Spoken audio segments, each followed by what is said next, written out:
Toulouse sur France 2. Pendant 35 minutes, vous allez pouvoir jouer avec l'actualité en compagnie de Stéphane Thébault. Merci d'être fidèle au rendez-vous. Soyez les bienvenus sur notre plateau. Nous recevons ce soir Charles-Alexandre de Pierrefitte en Seine-Saint-Denis. Il est étudiant en commerce. Elle vient de Poissy dans les Yvelines. Aurélie, elle travaille au musée du jouet. Présent encore une fois sur le plateau notre champion David de Saint-Ouen-l'Aumône. Concentration, sourire, rapidité, bon week-end à vous. Il est temps de jouer, c'est tout vu tout lu. Et oui, nous sommes venus pour jouer, pour nous distraire, pour nous divertir, pour nous informer aussi, car vous le savez, l'information, l'actualité, c'est la matière première de notre jeu. Une passion que nous partageons, vous, moi, les candidats et le public présent sur le plateau. Ça va bien ? On se réchauffe en même temps en applaudissant un petit peu et en saluant l'arrivée sur le plateau de Charles-Alexandre, ça va bien ? Mais très bien, Stéphane, très bien. Moi, c'est un beau prénom, Charles-Alexandre. Ah, on aura l'occasion d'en discuter, j'imagine, mais... Ah non, pas du tout, on peut en discuter dès maintenant. Ah bah écoutez, comme vous voulez. Alors, Charles-Alexandre, pourquoi c'est pour faire plaisir à des grands-pères, à des oncles, de la famille un peu ? Non, même pas, mes parents n'étaient pas d'accord, tout simplement. Voilà. Ah d'accord, l'un voulait que ce soit Charles, l'autre Alexandre, on a dit hop, on va mettre les deux. Voilà. Ah, c'est mieux que Fernand Robert. C'est comme ça, voilà. Ça sonne bien en tout cas, c'est très joli. Je vous remercie beaucoup, Stéphane, c'est pas mal. À vos côtés, il y a Aurélie, très Bonsoir. jolie demoiselle, ça va bien ? Pleine Ça forme va, très bien. Première fois que vous participez à un jeu télévisé ? Non, j'ai déjà participé à la question pour un champion. Et alors ça s'était bien passé ? Ça s'était passé. Attention, un indice, chez vous, Aurélie était sur le plateau de Question pour un champion. Vous Ouais. avez gagné quoi ? Des livres. Ah c'est bien. Je suis allée jusqu'à la deuxième manche. Vous les avez tous lus ? Non. Vous les avez vus déjà dictionnaires, dans un premier temps, c'est déjà ça. Les dictionnaires, ça se lit pas du début à la fin. Pas non. du début à la fin. Mais de temps en temps comme ça. Voilà, On y va. c'est utile. Avez-vous fait connaissance avec notre champion ? Oui. David, qui revient pour la 4e fois, 3 finales et un capital intéressant, 11 445 €. Bravo, hein ? 11 445 €, ce n'est pas rien. 3 candidats qui sont venus pour jouer, un seul sera finaliste d'ici quelques instants. Mais vous aussi, vous avez le droit de jouer dans cette partie en répondant à la question du jour, une question que vous a préparée Franck et nous l'écoutons tout de suite. 600 000 manifestants ont défilé hier dans toute la France. Quelle est leur revendication principale ? La hausse des salaires, réponse 1. La refonte du système de santé, réponse 2. La diminution des impôts, réponse 3. La mise en place du service minimum, réponse 4. Composez-les maintenant le 3245, puis choisissez votre réponse, ou bien par SMS, sélectionnez 1, 2, 3 ou 4 et envoyez votre choix au 61 202. Je vous laisse le temps de noter les différents numéros avant de continuer dans la partie. Ce numéro, c'est pour le téléphone, si vous choisissez de répondre par téléphone. Si vous préférez nous envoyer un SMS, il faut dans un premier temps choisir la réponse, la 1, la 2, la 3 ou la 4, et vous nous faites parvenir ce choix à cet autre numéro qui s'inscrit maintenant sur votre écran. Il y a un très joli cadeau à gagner, un cadeau que remportera également avec lui d'ici quelques instants le finaliste de la partie. Regardez ce dont je parle. Videlec vous offre un chèque cadeau de 150 € valable dans les 74 magasins Videlec en France, spécialiste en téléphonie mobile. Mais pour gagner ces cadeaux, il va falloir les mériter. Et pour cela, me donner un maximum de bonnes réponses. Pour y arriver, nous allons vous créditer d'un capital de 150 000 €. Vous allez devoir puiser dans cette cagnotte, me faire des propositions d'enchères. Celui ou celle qui propose à chaque fois, à chaque question, l'enchère la plus importante, a seul la possibilité de répondre à la question. Une bonne réponse, c'est le montant de votre enchère est retiré au capital de vos adversaires. Une mauvaise réponse, et c'est votre capital qui est amputé. Attention, concentration pour les 3. Voici la première manche.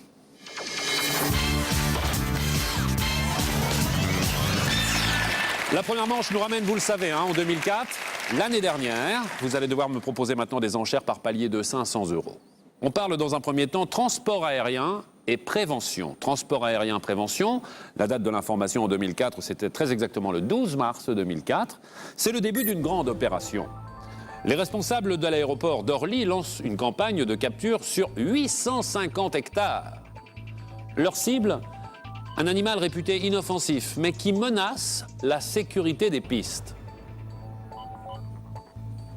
Attention pour la fin des enchères, bataille entre Charles-Alexandre et Aurélie. Et c'est Aurélie qui finalement a le dernier mot à 4 500 €. 12 mars 2004, l'aéroport d'Orly lance une opération de capture massive. Contre quel animal ? Le mulot, le pigeon, le lapin, le moineau. Alors, j'ai vu cette information, je me souviens plus très bien, je crois que c'est le lapin, et je valide. Le lapin, et vous validez. Oui. Sachez que ces animaux sont capturés, mais vraiment sans violence, et ils sont ensuite transférés dans le sud de la France, dans des zones moins peuplées, en lapins. Bien, bonne réponse. Alors, on le disait, ce sont des animaux inoffensifs, réputés comme étant inoffensifs. Qu'est-ce qu'on leur reproche ? Eh bien, ils rongent les câbles et creusent des galeries souterraines qui fragilisent les pistes et la capture continue en ce moment. Très bien. Donc on parle effectivement sécurité dans les transports aériens. Belle opération pour Aurélie qui prend la tête de la compétition. Charles, Alexandre et David ont désormais 145 500 euros. En ce qui concerne Aurélie, on est toujours à 150 000 euros. On parle maintenant livres et statistiques. Livres et statistiques, le 4 mars 2004, je vous emmène outre-Manche, à Londres, très exactement. À l'occasion de la journée du livre organisée par l'UNESCO, une étude statistique est publiée. Elle recense, selon les différentes professions, le nombre de personnes qui lisent le plus de livres pour leur plaisir. Enchère à 1 000 euros pour l'instant, c'est Aurélie qui a la main. Attention, fin des enchères, nous en resterons à 1 000 euros et nous allons jouer avec Aurélie. 4 mars 2004, selon une étude au Royaume-Uni, quelle catégorie professionnelle lit le plus pendant ses loisirs? Les journalistes, les secrétaires, les hommes politiques, les comptables. Je ne connais pas l'information, mais je dirais les secrétaires, et je valide. Les secrétaires. Sachez que les hommes politiques arrivent en 3e position de ce classement, les secrétaires sont en 2e position. Ceux qui lisent le plus pour leur loisir, ce sont les comptables.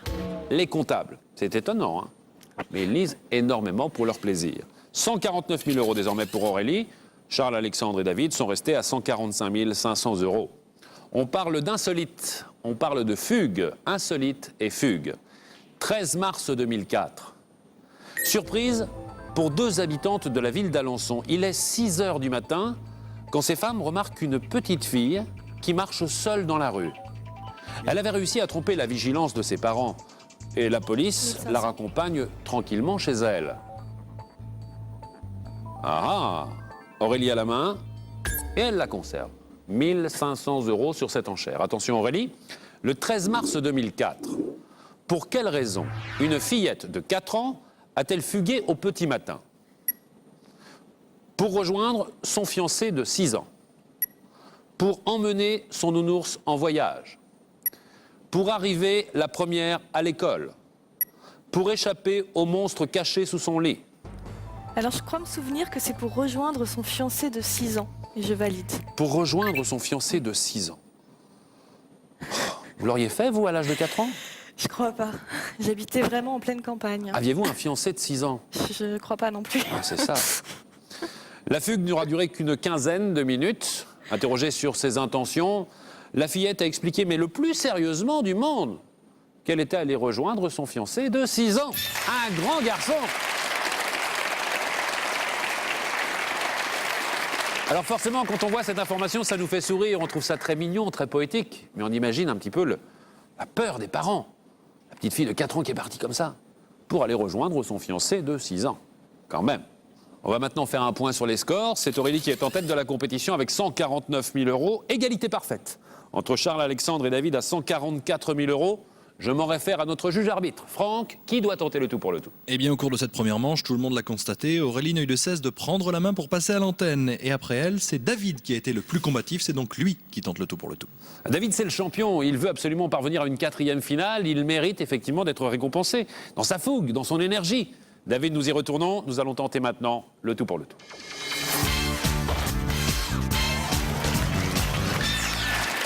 Un tout pour le tout, où avec 144 000 euros de capital, David bénéficie d'une réserve de 72 000 euros. Vous avez pour l'instant, vous le savez, une égalité parfaite avec Charles Alexandre. Vous êtes à 5 000 euros d'écart avec Aurélie, mais vous avez 72 000 euros de réserve. À combien placez-vous l'enchère, David? Je vais être un peu joueur, je vais dire 24 000 euros. À 24 000 euros, très bien. 14 mars 2004, nous jouons pour 24 000 euros, c'est le choix de David. Attention, voici la question. Quel titre est accordé à Nicole Kidman par une association de défense du patrimoine australien?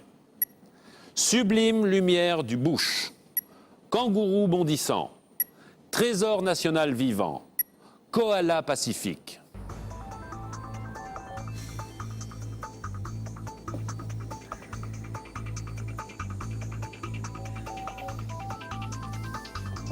Tout à fait au hasard, je vais dire koala pacifique. Koala pacifique? Ouais. Ce jour-là, sachez que Russell Crowe et Patrick Rafter, le tennisman, ont également obtenu cette distinction, ainsi qu'une quinzaine de personnalités. Comme Nicole Kidman, ils ont reçu le titre de Trésor national vivant. Ah, applaudissements quand même pour David, hein, qui a pris des risques là. 24 000 € sur cette enchère. Vous redescendez à 120 000 €, David. C'est Aurélie qui prend les commandes maintenant de la compétition avec 149 000 € de capital, devant Charles-Alexandre avec 144 000 €. Je vous laisse respirer un grand coup. On va s'intéresser tout de suite à la question du jour qui vous permet vous aussi de jouer avec nous et de gagner un superbe cadeau. Le rappel de la question, c'est tout de suite avec Franck. 600 000 manifestants ont défilé hier dans toute la France. Quelle est leur revendication principale? La hausse des salaires, réponse 1. La refonte du système de santé, réponse 2. La diminution des impôts, réponse 3. La mise en place du service minimum, réponse 4. Composez dès maintenant le 3245, puis tapez votre réponse, ou bien par SMS, sélectionnez 1, 2, 3 ou 4 et envoyez votre choix au 61 202. Vous jouez avec nous soit par téléphone, vous notez le numéro maintenant. Si vous préférez nous envoyer un SMS, il faut dans un premier temps choisir la réponse, la 1, la 2, la 3 ou la 4, et vous nous envoyez votre choix à ce numéro qui s'affiche sur votre écran. Nous revenons maintenant à la compétition avec Charles-Alexandre, avec Aurélie, avec David également. L'actualité qui va nous intéresser est plus proche de nous, c'est une actualité assez récente et les enchères sont forcément plus importantes car nous avançons dans la partie après la première manche. Voici la deuxième manche.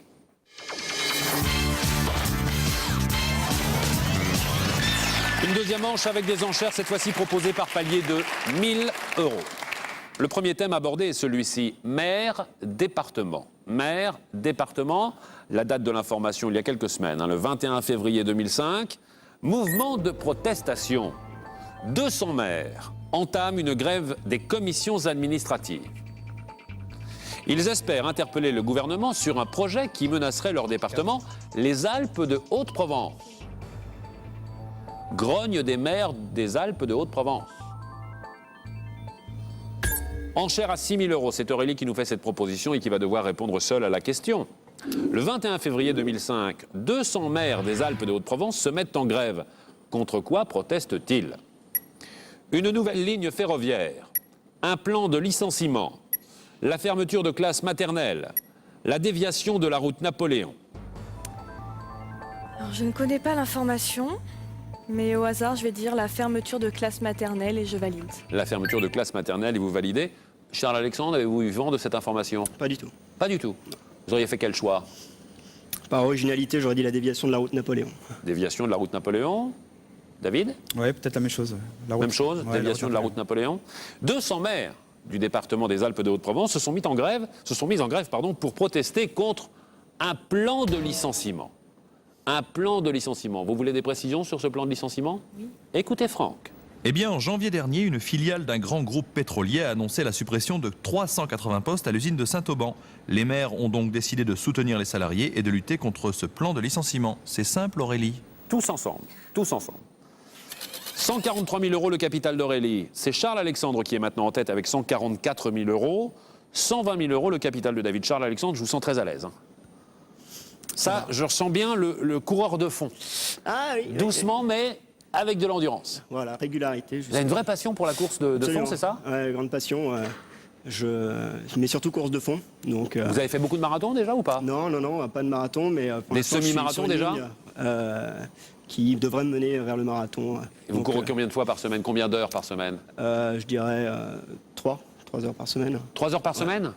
Pas tous les jours donc. Pas tous les jours, non. Essentiellement, je dirais une fois dans la semaine, et ensuite samedi et dimanche. Et vous avez un objectif, il y a une course à laquelle vous souhaiteriez vraiment participer? Ouais, je dirais le marathon de Paris, mais ce ne sera pas pour cette année. Ensuite, moi, c'est plus des objectifs en termes de progression personnelle. Ouais. Et puis ensuite, se faire plaisir sur la route, avec les copains. D'accord, marathon de New York, tout ça, non? Aussi, oui. Les traversées du désert, des choses comme ça, non? Ouais, le raid, ouais, très bien. Ouais. Ah, ça, c'est Ça quelque fait chose rêver, quand même. ouais. Et pas trop d'ampoules, non? Non, ça Il suffit d'être bien chaussé. Ouais, c'est un peu comme le tennis, une fois qu'on s'est fait les premières ampoules, c'est bon, quoi. Après, c'est de la corne, Ouais. tout simplement. Attention, tout le monde va se relancer. On va parler maintenant de sport, tiens. Mais on va parler de personnalité, sport et personnalité. La date de l'information, c'est le 22 février 2005. Je vous parle d'une figure légendaire du sport français. Honoré Bonnet nous a quittés à l'âge de 85 ans. Il fut l'entraîneur de l'une de nos grandes équipes nationales des années 60. Son tempérament autoritaire et passionné lui avait valu le surnom de Napoléon. Fin des enchères, David à la main, il propose une enchère à 7 000 € et nous jouons pour cette somme. 22 février 2005, Honoré Bonnet nous a quittés. dans quel sport a-t-il été un grand entraîneur de l'équipe de France? Le tennis, le rugby, le ski alpin, le cyclisme sur piste. Encore une fois au hasard, je vais dire le ski alpin et je valide. Au hasard. Sportif, Charles-Alexandre. J'aurais peut-être dit ça aussi, hein. Vous auriez proposé le ski alpin également. Peut-être. Aurélie? Pas sportive. Pas sportive?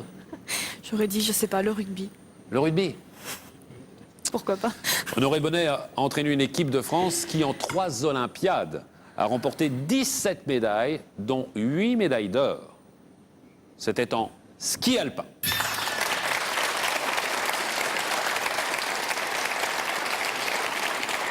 Les champions de sa Dream Team, on les connaît tous, hein. Guy Perilla, Jean-Claude Killy et les sœurs Guatchel également. Rendez compte un peu, 8 médailles d'or, 17 médailles en 3 Olympiades. 7 000 euros, on fait le point un petit peu, 136 000 euros pour Aurélie, 120 000 euros pour David et 137 000 euros, le capital de Charles-Alexandre. On parle maintenant diplomatie à Bruxelles. Diplomatie à Bruxelles, le 23 février 2005, George W. Bush participe à un sommet des dirigeants européens à Bruxelles. Le président américain souhaite tirer un trait sur les divisions à propos de l'Irak. La rencontre est chaleureuse, mais il se produit un petit incident qui glace certains observateurs. Charles-Alexandre à la main, et il la garde. 13 000 euros sur cette enchère, 23 février 2005.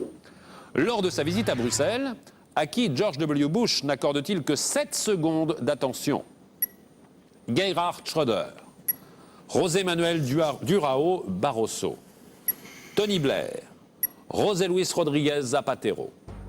Gerhard Schröder, José Manuel Durão Barroso, Tony Blair, José Luis Rodríguez Zapatero.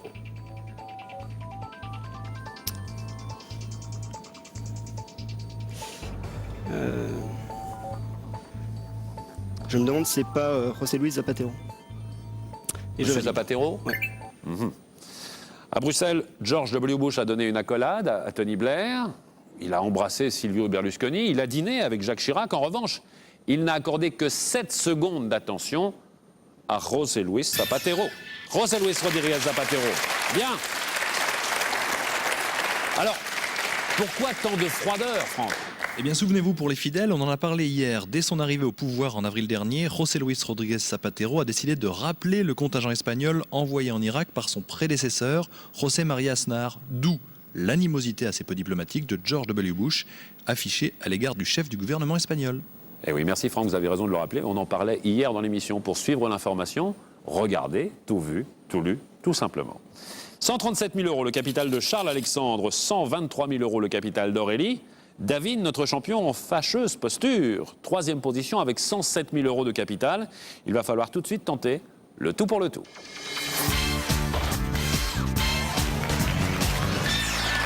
Un capital de 107 000 euros donne droit à une réserve de 53 000 euros. 53 000 euros pour revenir dans la partie. 30 000 euros d'écart avec Charles-Alexandre, 16 000 euros d'écart avec Aurélie, 53 000 euros de réserve. Dois-je vous rappeler, David, que sur le tout pour le tout précédent, vous avez proposé une enchère à 24 000 euros, vous n'avez pas donné la bonne réponse et vous avez lourdement chuté. Ça ne veut pas dire qu'il ne faut pas reproposer une enchère importante. Je vous mets simplement en garde. À combien placez-vous l'enchère? 25 000 euros. 25 000 euros. Gourmand qu'il est, le garçon. 1er mars 2005, nous jouons pour 25 000 euros. Quel aliment est désormais interdit aux vaches suisses? Le blé, le chanvre, le lait, le maïs. Aucune idée.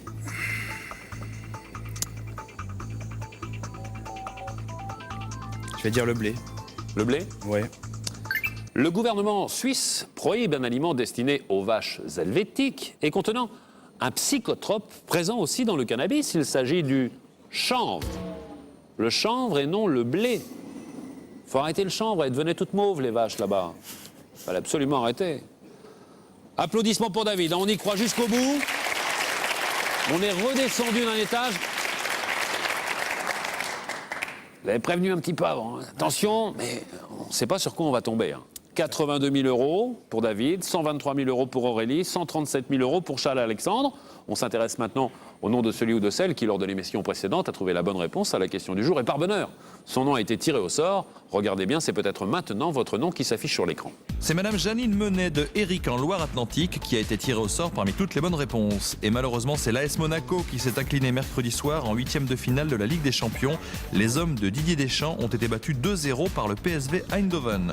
Le dernier club français encore en lice dans cette compétition est l'Olympique Lyonnais. Bravo Janine, félicitations. Pour jouer avec nous, prenez le temps de noter les différents numéros. Pour répondre par téléphone, vous composez le 32 45. Si vous préférez nous envoyer un SMS, il faut dans un premier temps choisir la réponse, la 1, la 2, la 3 ou la 4, et vous nous faites parvenir votre choix au 61 202. On revient maintenant à la compétition avec Charles Alexandre, avec Aurélie, avec David également. Nous arrivons à la troisième manche, une manche où l'actualité est toujours très proche de nous, mais les enchères sont encore plus importantes, c'est normal.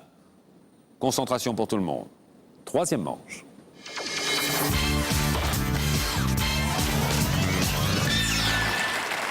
Pour les deux premières questions de la troisième manche, vous allez devoir me faire des propositions d'enchères par palier de 2 000 €. Et alors là, ça peut très vite s'envoler. On va parler football. On va parler innovation dans le football. Et je vais vous donner une date dans un premier temps, celle du 26 février 2005. 26 février 2005. Nous allons évoquer une décision de la FIFA. Elle autorise pour la première fois le test d'un nouveau matériel. Un procédé vraiment révolutionnaire qui pourrait bouleverser le monde du football mondial, mais qui ne devrait pas être utilisé pour le mondial 2006. Aurélie, football à la main. Et elle la conserve. 16 000 € sur cette enchère. Passionnée de sport, et en particulier le football, Aurélie. Surtout, oui. On va rigoler, on va s'amuser. 26 février 2005, voici la question, écoutez bien. La FIFA autorise l'expérimentation d'un nouveau matériel. Lequel? Les maillots une pièce, le radar à hors-jeu, le ballon à puce électronique, les poteaux de but en plastique. J'en sais vraiment rien du tout. Je dirais le radar à hors-jeu et je valide. Le radar à hors-jeu, merveille technologique, bientôt dans votre ville. Ce procédé testé devrait mettre fin à certaines actions litigieuses, puisqu'il s'agit d'un ballon à puce électronique. Un ballon à puce électronique. Alors bien sûr, comment ça marche et à quoi cela servira-t-il ? Cela servira à vérifier si un ballon a vraiment franchi la ligne de but ou non. Ce ballon à puce sera relié à des capteurs disposés autour du terrain permettant de suivre sa trajectoire. C'est un système fiable pour savoir si un but est marqué ou pas, d'où plus de litige. Voilà Aurélie, c'est simple encore une fois. Merci pour toutes ces précisions, mon enfant. En même temps, pensez-y, hein, le radar à hors-jeu. Ça peut être pratique. Voilà une innovation intéressante dans le monde du football. On y repensera. On va leur passer un coup de téléphone à la FIFA, promis. 137 000 € pour Charles Alexandre, 107 000 € pour Aurélie, 82 000 € pour David. On parle maintenant justice mineure. Justice mineure. 1er mars 2005. Sous le poids de l'opinion mondiale, un pays prend une décision historique. Il abolit la peine de mort pour les mineurs. Depuis 2000, 9 criminels ont été exécutés dans ce pays pour des actes commis à 16 ou à 17 ans. 72 autres jeunes attendaient leur exécution. Enchère à 60 000 €. Charles Alexandre à la main. 1er mars 2005.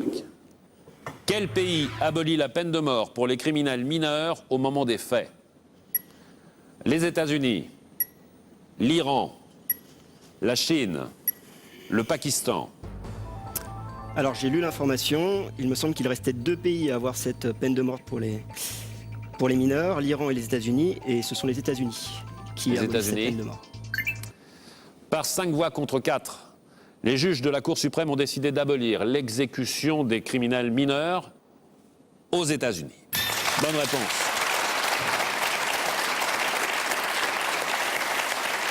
Il était temps. Dans combien d'États cette peine de mort était encore en application? L'exécution des criminels mineurs était encore en vigueur dans 12 États américains et l'affaire qui a abouti à cette décision est celle de Christopher Simmons, condamné à mort en 1993. Merci pour toutes ces précisions. Je vous repréciserai tout de même que dans les 4 propositions, États-Unis, Iran, Chine et Pakistan, la peine de mort pour les mineurs était toujours en application. 137 000 € le capital de Charles Alexandre. 47 000 € désormais le capital d'Aurélie et 22 000 € le capital de David. Nous arrivons maintenant à la dernière question, celle qui précède vraiment la finale. C'est pour tout le monde la dernière enchère.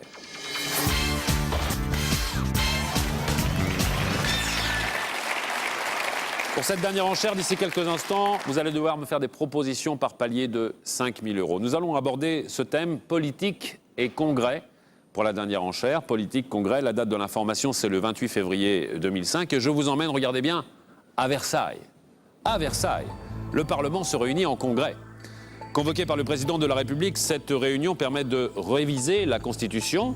À une large majorité, députés et sénateurs approuvent cette révision. Malgré la non-participation au vote des socialistes, un texte est également adopté lors du Congrès.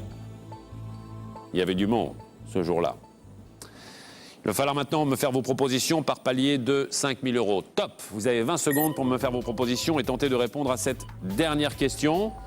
On ne pourra pas bien sûr me faire des propositions supérieures à votre capital existant. On en est à 50 000 €, il reste 10 secondes, mais le suspense n'a pas lieu d'être maintenant, car effectivement, on sait que seul Charles-Alexandre pourra répondre à cette dernière question. Il me donne la bonne réponse, il est assuré d'aller en finale. Il ne me donne pas la bonne réponse, il ira tout de même en finale, car même si nous retirons 50 000 € à son capital, il sera ce soir notre finaliste. Allez, pour la beauté du jeu, et surtout pour essayer de conserver ces 137 000 € au moment où nous passerons à la finale d'ici quelques instants, c'est toujours mieux de jouer avec 137 000 qu'avec 87 000. Vous êtes d'accord avec moi? Alors on se concentre et on s'applique. 28 février 2005. Sur quoi porte la charte votée à l'occasion de la révision constitutionnelle à Versailles?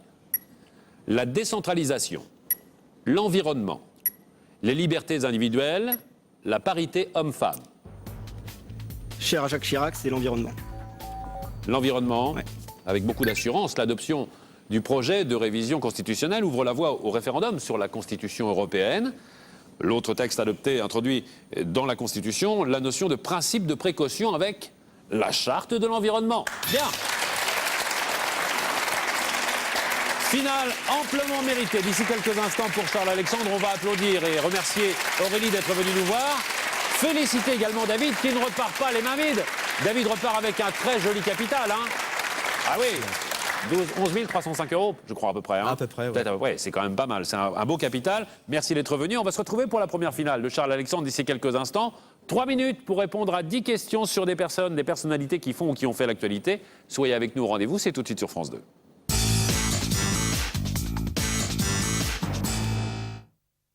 Elle est née dans le secret, elle a grandi dans le secret.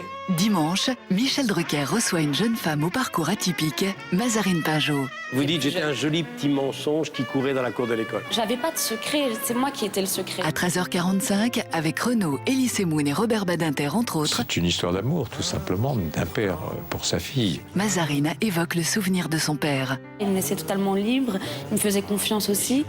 Puis à 19h05, Gueuluc vient ajouter sa petite pointe d'humour. Le Palais Royal de Bruxelles m'a appelé il y a quelques jours. Je suis le fils caché de Baudouin et Fabiola.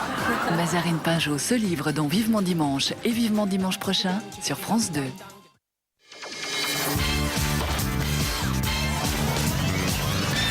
Nous voici de retour sur France 2 pour la dernière partie de Tout vu, tout lu. Nous sommes maintenant dans la finale avec un nouveau finaliste. C'est Charles-Alexandre qui est avec nous ce soir. Il va tenter de remporter 137 000 €. On est dans le virtuel pour l'instant. Il ne tient qu'à vous que cela devienne une réalité. 137 000 € pour un étudiant en école de commerce, ce serait le bienvenu. Pas mal, ouais. Pour démarrer dans la vie, c'est pas mal. S'acheter des costumes. Oh, il n'y a pas que les costumes qu'on peut s'acheter avec 137 000 €. Pour les entretiens d'embauche, c'est mieux. Les projets, qu'est-ce que vous souhaiteriez faire si vous aviez la chance de remporter ces 137 000 €? Je pense L'acquisition me prendre d'un des appartement, un vacances. bien immobilier. Ah, c'est pas mal, ça. L'appartement, c'est pas, mal. La pour voiture démarrer. aussi, ça peut La servir. voiture aussi, ça Ouais. peut servir, bien sûr, pour se déplacer de son domicile jusqu'à son lieu de travail. Encore faut-il en avoir un, Stéphane? Bah, vous allez en avoir un bientôt. Je cherche. Pour finir les études dans un premier temps. Bientôt. Et après, vous feriez quoi plutôt? Du marketing? Marketing? Dans quel domaine? La publicité le... Grande consommation et hygiène beauté de préférence. Ah, très bien. Hygiène, beauté, de temps en temps, ils font appel à l'hygiène, à la beauté, bien sûr, hein, pour avoir ce teint fort et clair, que sont les personnalités, les people, comme nous les appelons ici. Vous suivez leur actualité? Ça m'arrive, de temps en temps. Par quel biais? Les magazines, tout cela? Les potins, les ragots. Bon, ok, j'avoue. Démontrez-moi ce soir, Charles-Alexandre, que vous avez réellement tout vu et tout lu. 137 000 euros, mais surtout 10 personnalités dans un premier temps. Nous découvrons les personnalités avec lesquelles nous allons jouer ce soir. Nous allons jouer avec Max Gallo. Il y aura également Barbara Streisand, Didier Drogba, Jean-Pierre Coff, Michel Sardou, Sophie Talman, Clint Eastwood, Halle Berry, Sergueï Boubka et enfin Greta Garbo. 137 000 euros à votre compteur. Dans un premier temps, nous redescendons à 13 euros. 13, un chiffre porte-bonheur. Une bonne réponse, nous allumons une case supplémentaire. Une mauvaise réponse, une question qui reste sans réponse. Et là, on repart dans l'autre sens pour éteindre une case. Vous bénéficiez, comme chaque finaliste, de 3 minutes pour répondre à ces 10 questions. Nous ferons quelques pauses certainement quand bon me semblera. D'accord? Vous êtes prêts? Ouais. On se lance tout de suite. Top. Max Gallo. Je prends. Question. Le premier tome de sa nouvelle saga, La Croix de l'Occident, est paru en janvier. De quel président de la Ve République retrace-t-il l'histoire dans 4 tomes parus en 1998? De Gaulle. Charles de Gaulle. Bonne réponse. Barbara Streisand. Je prends. Question. On la retrouve dans Mon beau-père, mes parents et moi, actuellement en salle, en 1997. Avec quelle chanteuse canadienne interprète-t-elle le titre Tell Him? Céline Dion. Bonne réponse, bien sûr. Didier Drogba. Je passe. Voici Jean-Pierre Coff. Je prends. Question. Il vient de publier un nouveau livre. En 1999, il préface « Je suis le badaud de moi-même », écrit par un acteur aujourd'hui disparu dont il était l'ami. De qui s'agit-il? Jacques Villeray. Jean Carmet. Voici Michel Sardou. Je passe. On s'intéresse à Sophie Talman. Je prends. Question, elle joue avec Vincent de Sagna dans Fragment, actuellement en tournage. En 1999, avec quel joueur de l'équipe de France de football enregistre-t-elle la chanson « Un an déjà, 3-0 »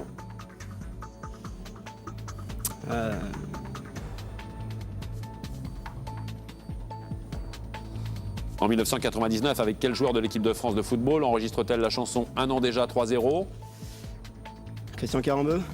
Emmanuel Petit. Clint Eastwood. Je passe. Voici Halle Berry. Je passe. On s'intéresse à Sergueï Boubka. Je prends. Question, il est le président de la commission des athlètes du CIO.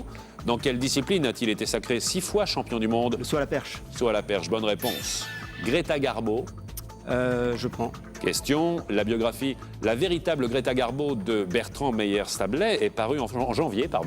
Dans quel pays cette star est-elle née en 1905?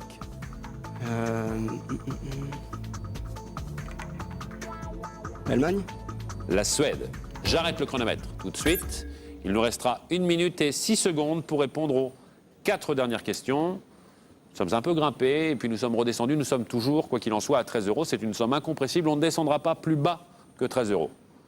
On va quand même pas faire une finale à 13 euros, Charles-Alexandre. On n'a pas fait tout ce travail dans les 3 premières manches pour en arriver à une finale à 13 euros. Je ne vais pas craquer à 3 mètres du bol de sangria. Surtout pas, malheureux. Didier Drogba, Michel Sardou, Clint Eastwood, Halle Berry.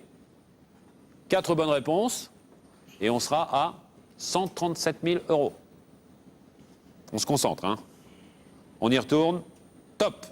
Didier Drogba. Je prends. Question, le footballeur fête aujourd'hui ses 27 ans. Il a débuté sa carrière professionnelle en France lors de la saison 98-99. Dans quel club? À Marseille. Le Mans. Voici Michel Sardou. Je prends. Question, actuellement en tournée, il sera ce soir en concert à Albertville. Il est marié à une journaliste depuis 1999. Quel est son nom de naissance? À la jeune mariée. Son nom de naissance. Pas à Michel Sardou. Il est marié à une journaliste depuis 1999. Quel est son nom de naissance? Je vais dire une connerie. Anne-Marie Perrier. Anne-Marie Perrier, bonne réponse. Bien joué, on arrête le compteur. Ah, vous m'avez fait peur, là. Il restera 28 secondes, va pas falloir chômer, là. Hein. Là, on va pas s'arrêter en route, là. Hein. Mais vous êtes un peu précipité sur Didier Drogba. Je ne savais pas la réponse, de toute façon. On est allé à Marseille après? Ouais. C'est au Mans où, effectivement, ça a commencé. Il reste une question sur 2 grandes personnalités, Clint Eastwood, Halle Berry. Êtes-vous prêts? Ouais. 137 euros, on n'a plus le droit de descendre. Hein. Top. Clint Eastwood. Je prends. Son film $1 Million Baby vient de remporter 4 Oscars. En 1986, de quelle ville californienne est-il élu maire? Los Angeles. Carmel. Voici Halle Berry, on la verra dimanche soir sur France 2 dans Opération Espadon. En 2002, elle joue dans Meurt un autre jour avec Pierce Brosnan. Quel célèbre espion ce film met-il en scène? James Bond. Oui, quand même, 137 euros. Ah, c'est le tirage qui n'était pas dans le bon sens. On n'a pas fait le tirage dans le bon sens. Bon, c'est la première finale en même temps. Il faut prendre ses marques un petit peu, savoir comment ça se passe, peaufiner sa stratégie. Vous allez avoir tout le week-end pour cela. Exactement. On aura le plaisir de vous retrouver dès lundi, opposé à 2 nouveaux candidats. Et je sais que vous serez au rendez-vous. On va vous remercier et vous rappeler qu'au 32 45 et au 61 202, vous avez encore la possibilité, durant quelques minutes, de répondre à la question du jour pour vous voir attribuer un très joli cadeau. Nous allons remercier bien sûr le public qui a chaleureusement encouragé tous nos candidats. Vous donnez rendez-vous dès lundi avec Charles Alexandre et 2 nouveaux candidats. Passez un excellent week-end à l'écoute des programmes de France 2. À lundi, on compte sur vous. Au revoir.